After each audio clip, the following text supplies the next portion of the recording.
aking mga ka-Team Worldwide family. Nako, alam nyo, kahit ako naandito ako sa Australia, ako yung nai-excite, sobrang excite ako. Yung nararamdaman ko. Kayo ba excited na? Kasi ganito, mag-a-anniversary na naman ang Team Worldwide. Nako. Nakaka-excite naman. Kasi nga, ay magdadaos na naman ng second anniversary itong Team Worldwide. Oh my gosh! Anyways, kayo na lang ang umabang kung ano yung mga pasabog na magaganap dito sa second anniversary ng Team Worldwide. Pero sa ganang akin po, gusto ko lamang pong maikwento ng maikli kung papaano ko po nakilala itong Team Worldwide, kung papaano ko na tagpuan ang Team Worldwide dito sa mundo ng Reels. Nung araw, ako'y wala naman akong team talaga na yung talagang team na ika nga ay magiging legit ako doon, no? Ako ay palundag-lundag lamang kung sino yung mga nakaka-live, sino yung mga nagpa-pop up sa akin sa Facebook, sa aking wall, Kaya ako, naglulundag at ugali ko talaga is yung tayo ay makatulong kung meron tayong matutulungan. For example, magpapalipad tayo magpapailaw tayo, magpapatala tayo. Mga konting halaga lang naman para makapagbigay tayo ng konting kasiyahan sa ating mga mamamayan dito sa larangan ng Reels. At sa aking paglulundag ay napalundag ako sa isang mundo. At ang mundong ito ay tinatawag nilang Team Worldwide.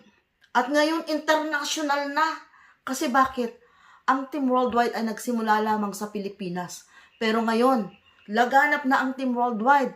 Mayroong Canada, mayroong Australia, mayroong Japan, mayroong Hong Kong, mayroong Sweden, mayroong Dubai, mayroong Saudi Arabia, mayroong international na talaga ang Team Worldwide.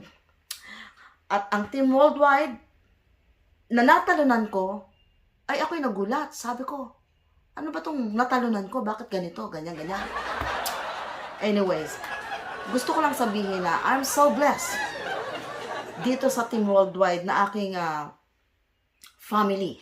Bakit? Dahil dito ko natagpuan ang isang founder, Renz. Hi, founder.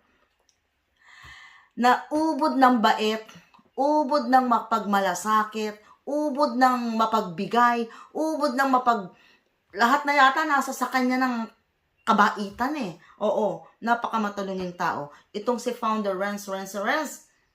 Grabe, kung mamimit nyo ito ng personal, kayo na ang humusga. No? Mahirap kasi kung ako lang magsasabi, pero kapag na-meet nyo siya ng personal at nakasama nyo siya ng personal, siya yung founder na maraming natulungang tao. Pero ang ginawa sa kanya ay ginawan siya ng masama.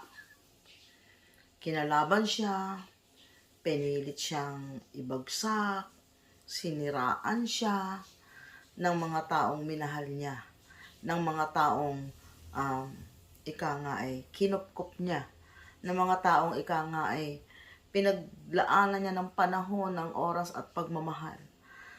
Sila yung mga taong nagsialisan sa Team Worldwide at nagtraidor sa kanya.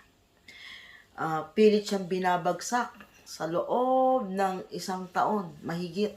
No? Kasi ngayon ay 2 taon na ang Team Worldwide. So, hindi pa rin sila tumitigil. Sabi ko nga sa kanila noong isang araw na itong second anniversary, sarado na ang lahat. 'Di ba? Kundi mag-moving forward na tayo at forget them, forget everything. At simulan natin yung bagong pag-asa, bagong hinaharap. 'Di ba? Kasi deserve niya na mabuhay ng masaya, deserve ng ating founder Renz na maging maligaya.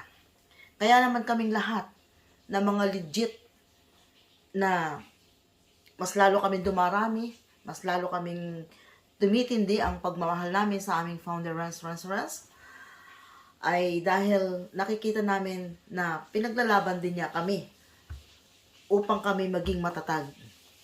Kaya kahit na anong mangyari, hindi ka namin iiwan, hindi ka namin pababayaan, palagi na andito kami para ikaw ay mahalin. Happy anniversary, Team Worldwide Family. At binabati ko ang mga founder nito, co-founder Dean Frederick Bordansing at si Kuya Robert David Danieles, ayan.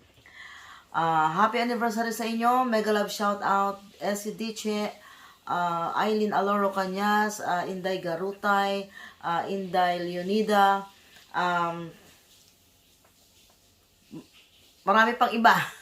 Hindi ko na Mami Betty, ayan, Joy Medina, Dian, Annie, Viona, lahat kayo, and of course, ang ating Magtalas family, founder Renz and Lester Magtalas, and syempre of course, ang ating minamahal na mga anak, Sander and Nicole, and syempre, ang mommy ng Team Worldwide, si Mami Zenny. Ayan.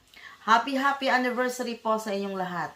At fight lamang po tayo sa hinaharap. Ibig sabihin, magpalakas po tayo, magpalago po tayo lagi. At God bless po sa ating lahat. God bless you. Bye!